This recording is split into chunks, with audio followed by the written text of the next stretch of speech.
Hey guys, what's up? I hope you had a good holiday and a good New Year's Eve.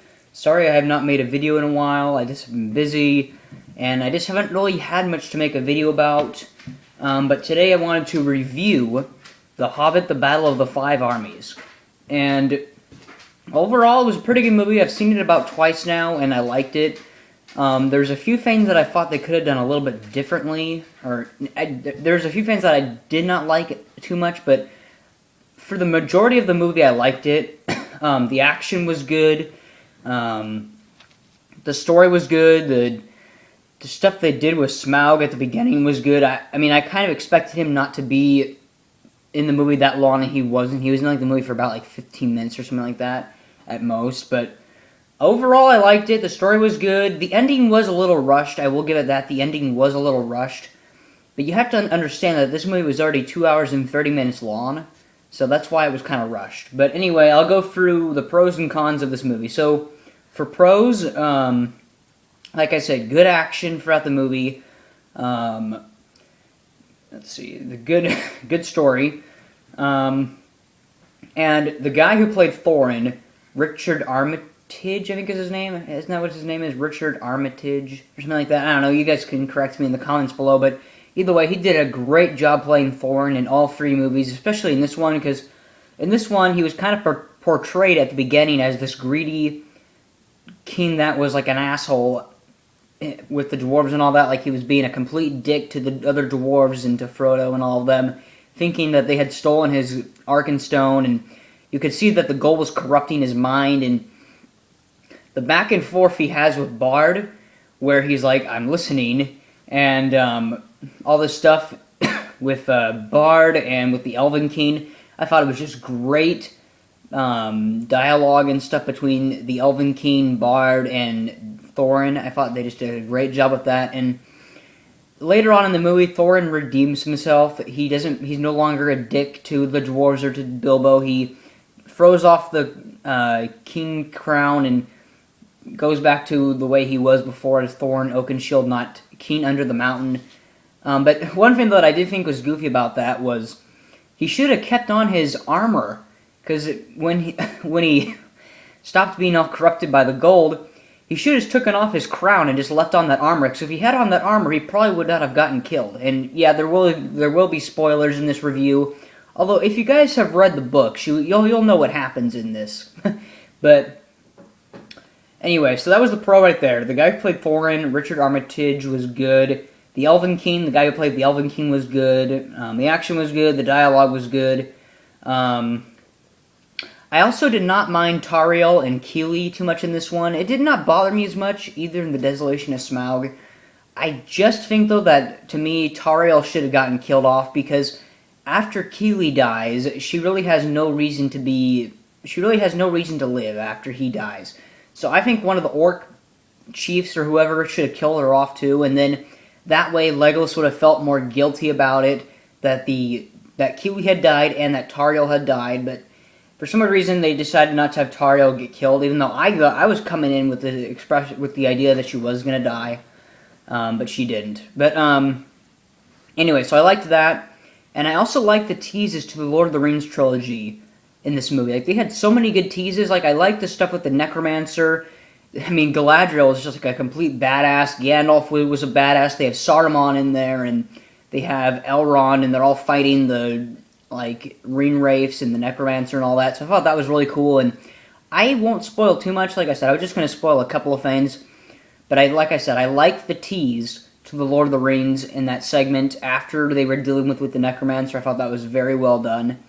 And yeah, like I said, I like the teases to it. And another tease I liked, or a few more teases I liked to the Lord of the Rings trilogy, was later at the end, after the battle. It's what the Elven King says to Legolas. I thought that was very cool when he was saying, "Go see so-and-so." I won't reveal who in case you guys haven't seen it, but yeah. I thought that was a very cool tease, because I was like, I know what he's talking about. And the last tease I did like was at the end with Bilbo, and you could see that the ring was starting to corrupt him, and then and then you fast forward at the end to him as like the older Bilbo, and that Gandalf is coming in, and then as he comes in, the movie ends. Sort of like it's leading into the Fellowship of the Ring, and I liked that. I thought that was very well done. So I like the teases and all that other stuff. Now, the stuff I did not like too much was, a couple of things. One was the way they killed off Smaug. I think the way they killed off Smaug could have been done a little bit differently. I mean, it wasn't a major problem. I just think that, like, in the first two movies, they're teasing the giant black arrow that can supposedly pierce Smaug's hide and all that. And they have these, like, ballista arrow machine things. I don't know what you call them, but they should have just used that to kill off Smaug, or they should have just had Bard get a bow and to shoot Smaug. I mean, just the way they had Bard and his son kill Smaug, I thought was a little, I don't know. I just was not a huge fan of that, but I did like the opening though with Smaug burning Lake Town. That was well done, and the dialogue between Smaug saying what he said to Bard was good. So I liked that, but like I said, I wish that they had killed him off a little bit differently. So yeah. The other complaint I have is, even though Legolas is a badass, he's a little too overpowered in this movie. Like, some of the action scenes with him are just a little over the top ridiculous.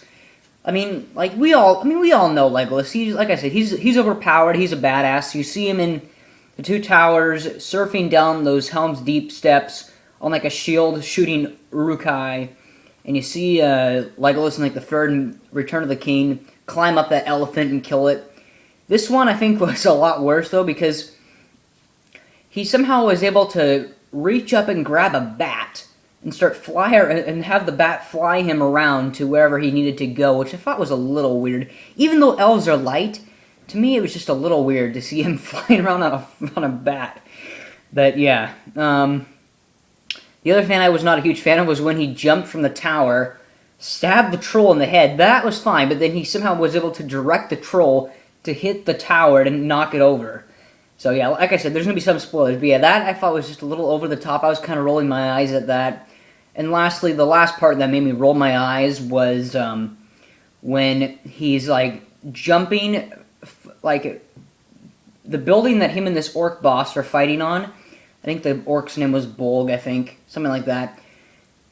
The tower starts to collapse, and somehow Legolas is able to jump on fallen debris, like steps, to get back up, which I thought was a little, it was like Mario, it was like some kind of Mario crap or something. I did not like that at all. I thought that was a little phony and a little too goofy. I was kind of rolling my eyes at that, and people in the audience were laughing about it, so did not like that. And my last complaint for this movie, two complaints more.